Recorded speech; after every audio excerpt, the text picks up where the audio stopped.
છે, હવે 7 જિલ્લા કયા છે જ્યાં વરસાદની આગાહી આપવામાં આવી છે તેની પણ વિગતે વાત કરીશું। પણ સૌથી પહેલા એ મહત્વપૂર્ણ છે કે 3 દિવસનો બ્રેક પડે છે અને 3 દિવસ પહેલા પણ જ્યાં વરસાદની સંકટ હતું અને એ આપણે જોયું કે વરસાદ પડ્યો અને બ્રેક પછી ફરી 29 તારીખ અને 30 માર્ચે આગાહી આપવામાં આવી છે ફરી કમોસમી વરસાદનું સંકટ, જેમાં 29 માર્ચની વાત કરવામાં આવે તો કચ્છ અને બનાસકાંઠા આ 2 જિલ્લામાં આગાહી આપવામાં આવી છે।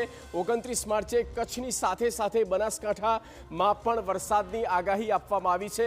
ત્યારબાદ વાત કરીએ 30 માર્ચની તો 30 માર્ચના રોજ ક્યાં ક્યાં વરસાદ થઈ શકે છે તો તે જુઓ। કચ્છ બનાસકાંઠામાં વરસાદની આગાહીની સાથે સાથે પાટણ જિલ્લાનો અહીંયા સમાવેશ થાય છે। પાટણમાં પણ 30 માર્ચે વરસાદની આગાહી આપવામાં આવી છે। ત્યારબાદ વાત કરીએ તો પૂર્વ તરફ આવીએ સાબરકાંઠા અરવલ્લી બાદ મહીસાગર અને દાહોદમાં પણ વરસાદી સંકટ જે છે તે 30 માર્ચના રોજ બની શકે છે।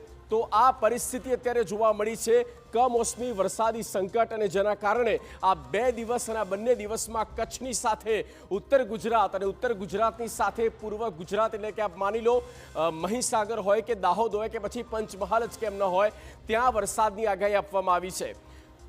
ભર ઉનાળાની જ્યાં શરૂઆત થઈ ગઈ